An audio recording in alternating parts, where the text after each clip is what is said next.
पर डॉक्टर संजय थोड़ा उनके भाषणों को और टटोल लेते हैं। भाषण में कहीं भी केंद्र सरकार के प्रति नाराजगी नहीं दिखी, कहीं भी उन्होंने बीजेपी के खिलाफ कुछ नहीं बोला। भाषण में उन्होंने अगर तंज भी कसा तो परिवारवाद पे कसा। अब सोचिए, परिवारवाद, वंशवाद, भ्रष्टाचार, ये सारे मुद्दे बीजेपी के हैं।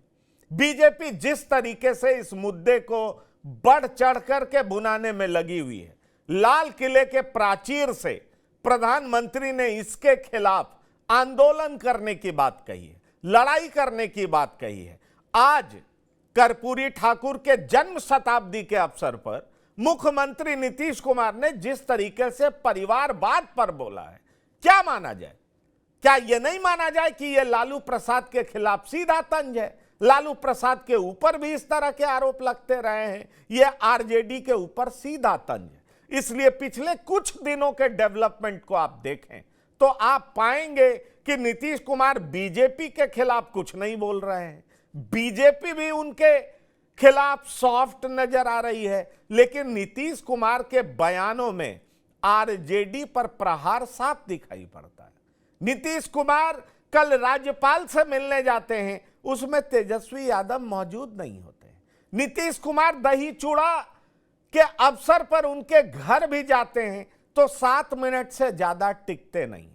ये सारे फैसले, ये सारी गतिविधियां ये नहीं बताती हैं कि नीतीश कुमार के मन में बहुत कुछ चल रहा है। और जीतन राम मांझी जो कि कह रहे हैं कि 25 जनवरी का इंतजार करिए, 25 जनवरी के बाद बहुत कुछ बदलता हुआ दिखाई देगा। वो एक बार नहीं, कई बार ट्वीट के जरिए, अपने बाइट्स के जरिए, प्रेस से वार्ता करके ये कह चुके हैं। और ये सिर्फ जीतन राम मांझी ही नहीं है, केंद्र में मंत्री पशुपतिनाथ पारस भी हैं जो इस तरह का बयान दे रहे हैं। ऐसे में सवाल उठता है कि आज जो कि जेडीयू के लिए बड़ा दिन था, एक तो कर्पूरी ठाकुर का जन्म शताब्दी जेडीयू आरजेडी से अलग मनाती है, अलग अलग 2 जगहों पर मनाती है।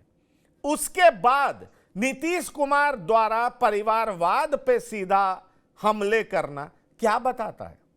क्या यह नहीं बताता है कि जेडीयू आरजेडी से काफी दूर निकल गई है?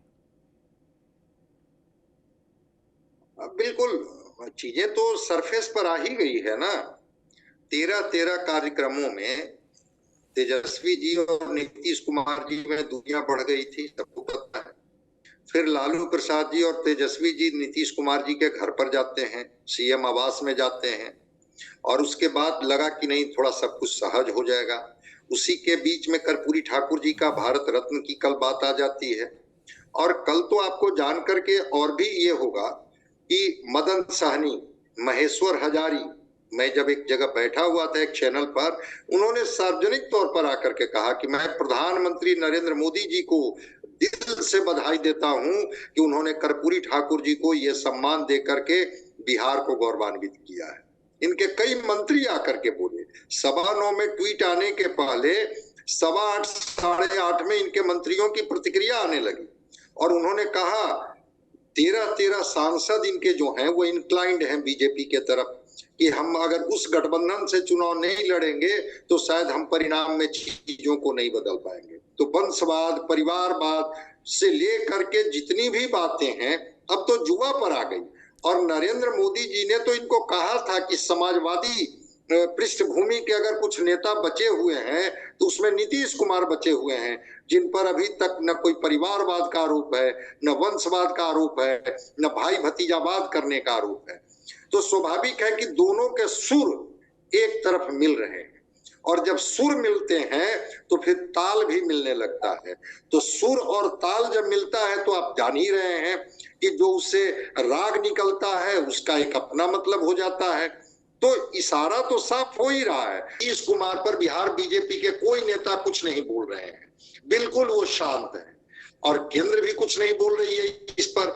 तो ऐसा लग रहा है कि नजदीकियां बढ़ रही हैं, चीजें अनुकूल हुई हैं। अब परिणाम में कब बदलता है, थोड़ा वक्त लगेगा, थोड़ा इंतजार करना होगा। ये तो एक टाइम भी दे रहे हैं जीतन राम मांझी कि बस 25 के बाद बिहार में वो भोजपुरी और मगही और बंगला में तीनों भाषा में वो बता गए कि बस खेला होने वाला है। लेकिन नीतीश कुमार जी के भाषण का जो लबोलुआब है वो तो साफ ही बता रहा है ना कि किस तरह से वो परिवारवाद पर सीधे सीधे हमलावर हैं और इनके सुर और नरेंद्र मोदी के सुर अब मिलने लगे हैं।